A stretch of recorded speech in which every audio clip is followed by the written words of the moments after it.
Hello and welcome to the Dawnstares Podcast, the podcast where we discuss the international Indonesian music scene and whatever else we Dawnstares people are into. This is episode 8 for the 19th of March 2015, and I am your host, Ash.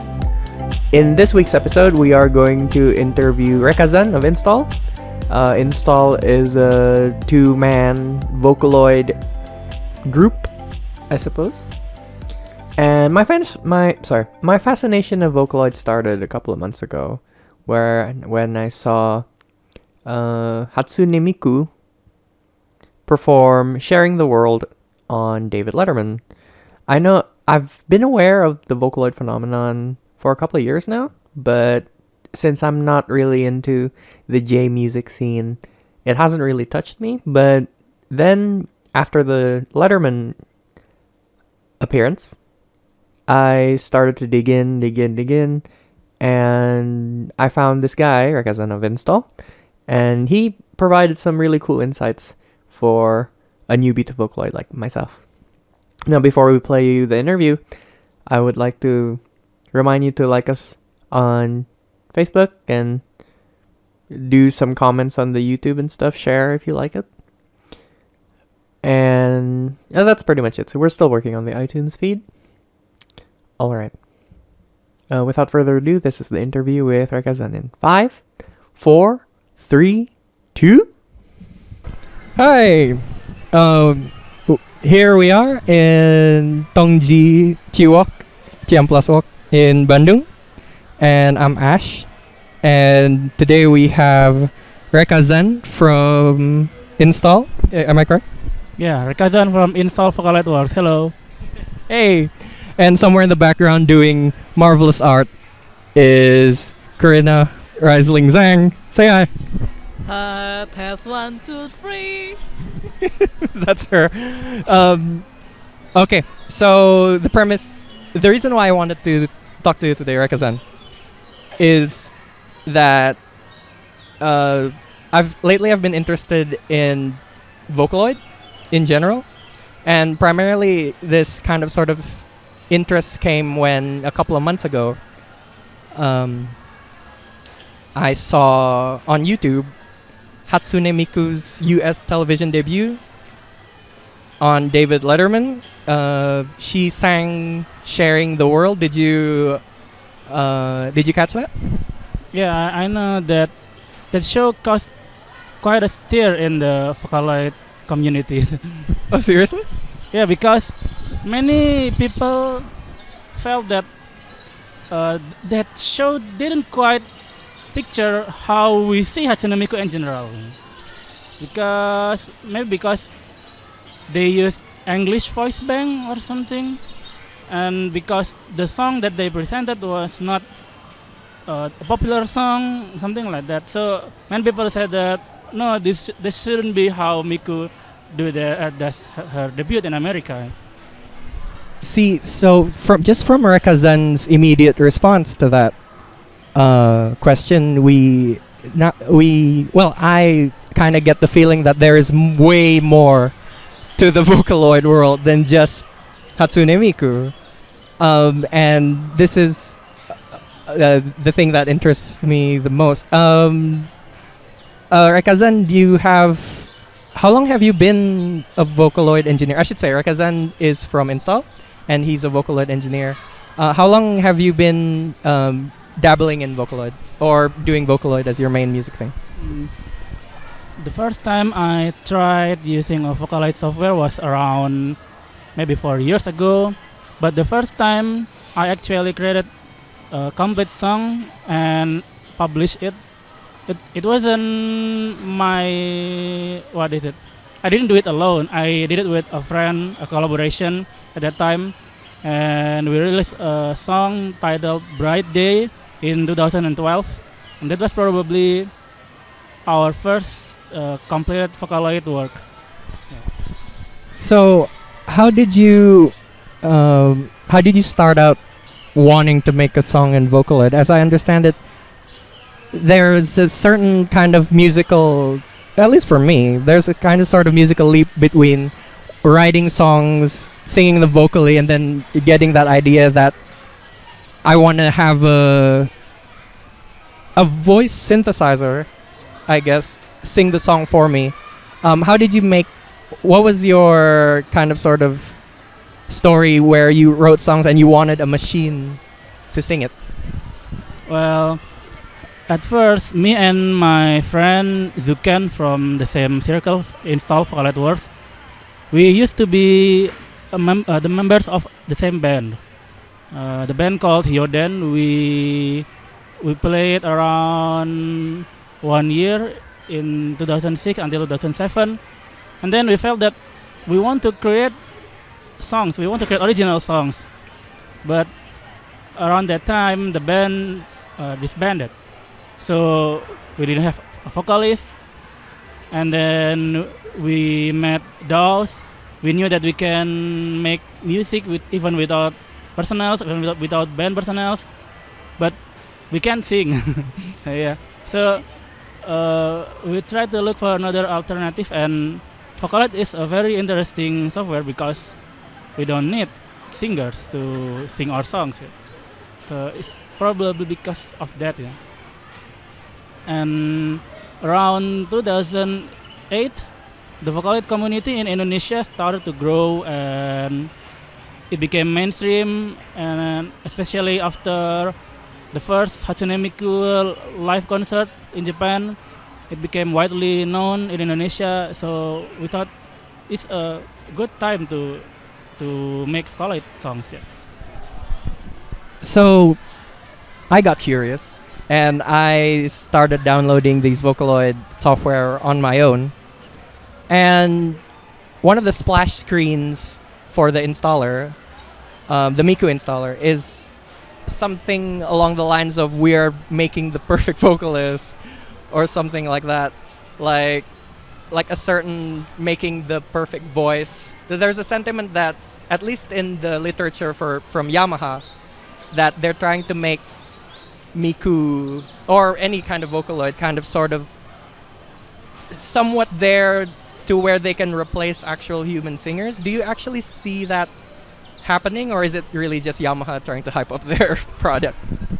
I think it's not about creating a perfect vocalist, but more like creating a perfect or flawless idol. A few months ago, there's this article in, I forgot, maybe it was Wired or something, that talked about why Hatsune Miku is a better idol than Justin Bieber. Yeah. In that article, they said that Hatsune Miku, among other things, Hatsune Miku doesn't age. Hatsune Miku doesn't drink, doesn't involved in scandals or something like that. So in a way, she's a perfect idol because she doesn't have human flaws. Maybe that's what they were trying to say, but I am not really sure. And about Vocaloid replacing actual human singers, I don't think that's gonna happen because even in the Vocaloid communities, we know that there are things that humans can do and Vocaloids can do, and there are things that humans can't and Vocaloids can't. So there are two different things. All right. So I started dabbling in the Vocaloid software, writing my own lyrics and kind of drawing the MIDI, and I found it to be very hard. It is very hard because you are trying to, not you, I mean everyone that touches Vocaloid software, what they're essentially trying to do is program something that we take for granted. You know, I mean, I'm speaking words right now, A, I, O, A, B, C, D, E, F, G. It's really hard to like program what pitch it is, what phonemes to use, and it's also depending on what voice bank.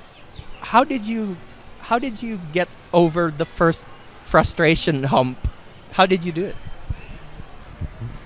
I think the most important thing to remember is that we need to be patient. Vocaloid is basically a DAW, so just like making music with other DAWs, you need to be patient. Yeah. maybe at the first time when I used my first Vocaloid software, I felt that the pronunciation is very, what is it? Very, Very stiff. yeah, very stiff, very inhuman, very artificial, so robotic like that. And then I tried to look in Google's like, what do people do to make it smoother, to make it sound more human, and then we learn things from that. Things like using transition notes, using layers, and yeah, other techniques. We need to be patient and learn those techniques one by one. All right. Now, this is a break from the interview, and as the break music, we're just gonna see how Install, or at least Rekkazan programs his thing. So the following is actually one of Install songs, and I hope you like it. Here it goes.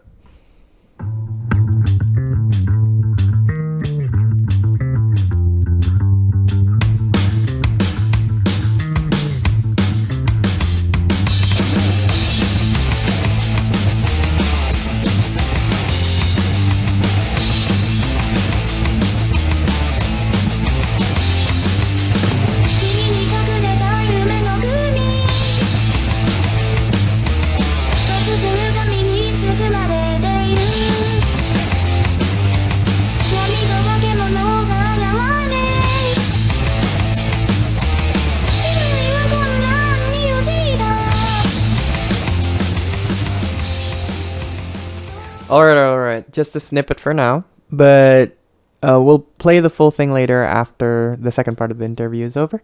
And here we go. In 5, 4, 3, 2, 1.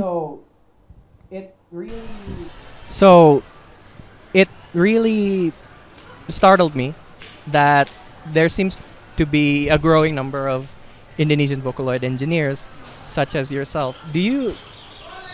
Are you seeing an upswing of interest in Vocaloid in Indonesia specifically, or do you see it kind of plateauing or even going down?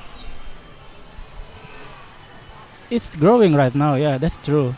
I think it's because the community were very active in around 2012.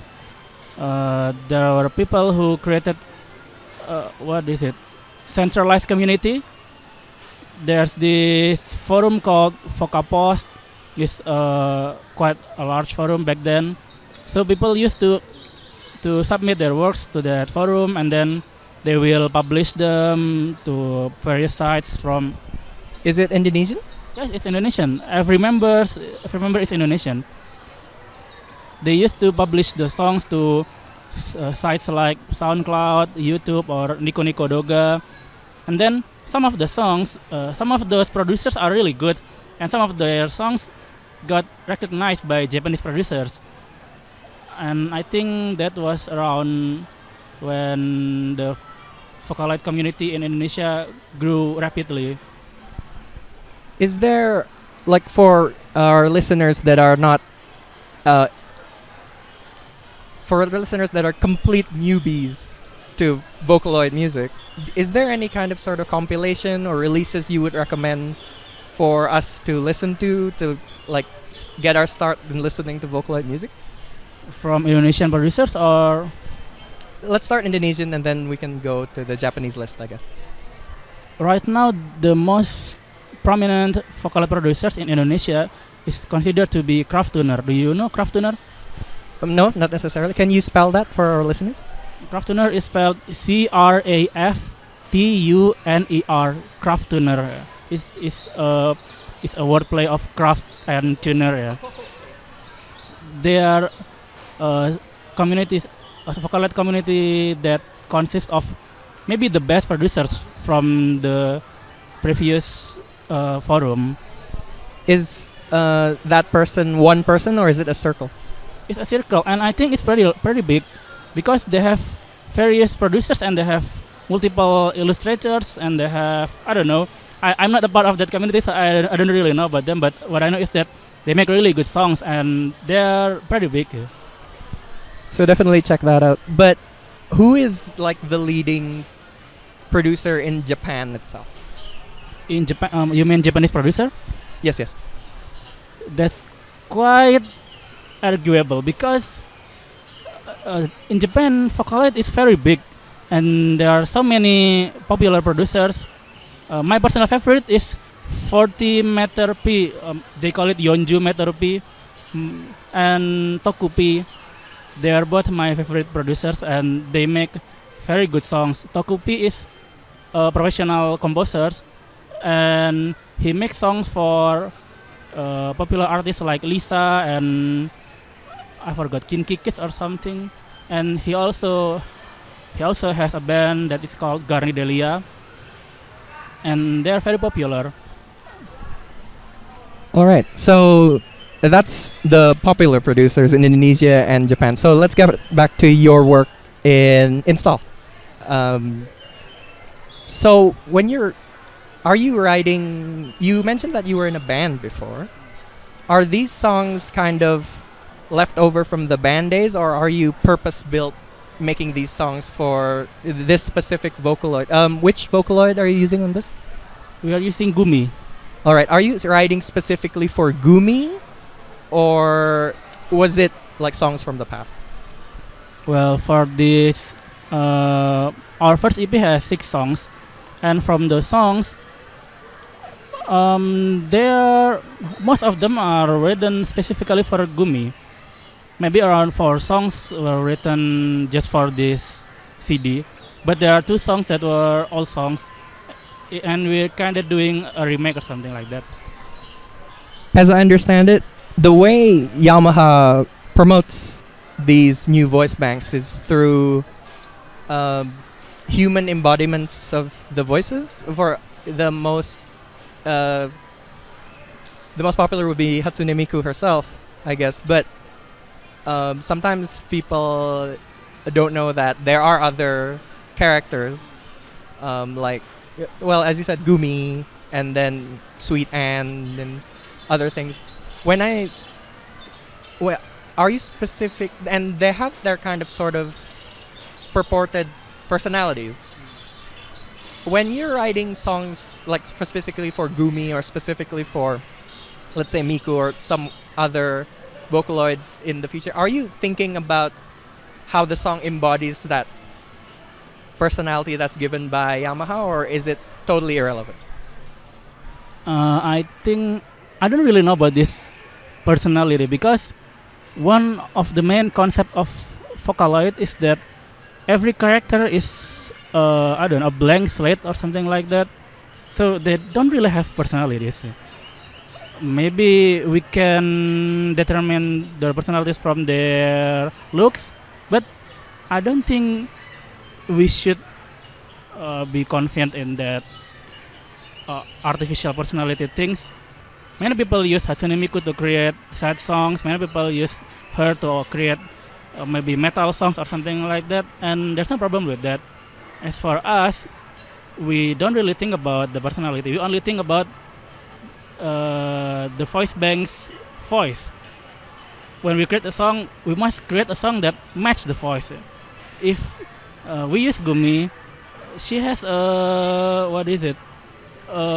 smooth voice, soothing voice. So we try to use it to create songs that is easy to listen and not too screamy or something like that.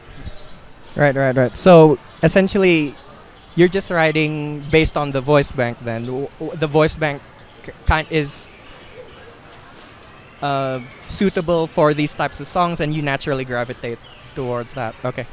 So we're running out of time, and so let's go back to the thing you are currently promoting. So the album name is Seasons, Yes. and it's by Install. You are Rekkazan, and who's the other person in? Is Zhang. He is my classmate in the college. All right. So, is there any other plans for Install to make a new release, or are you primarily just promoting Seasons right now? Right now we are making a few other songs, but at the moment they are not quite ready to publish. So for now, we are focusing our promotion in this CD. Maybe for some people who attended Bandung Japan Fair a while back, they knew that we sold our CD in this simple format, and later we are going to sell it with a booklet. So now we are making a booklet for the seasons. We are going to make seasons booklet version or deluxe version like that. Yeah. When can we expect the deluxe version to come out? And Karina is doing the art? Yeah, Karina is doing the art. The previous cover art was done by Altonova, our friend, and for the booklet, Karina will be doing it. And approximately, maybe we can accept to sell it around March or February. All right. So that's the end of the interview. Thank you very much for joining us, Rekkazan. Yeah, thank you for having us. Karina has few words today because she's busy doing the art, I guess, as we speak. Any last words for us, Karina? And that's it. Okay, see ya. Bye. Love you. And that's the interview. Hope you gained some insight on the Vocaloid scene, especially how it pertains to it in Indonesia. And now, as promised, we're going to play you a full song from Install. It's going to be on their remastered CD of Seasons, and I think it's pretty kick-ass. Here it is, and see you in 2 weeks. See ya, love you, bye.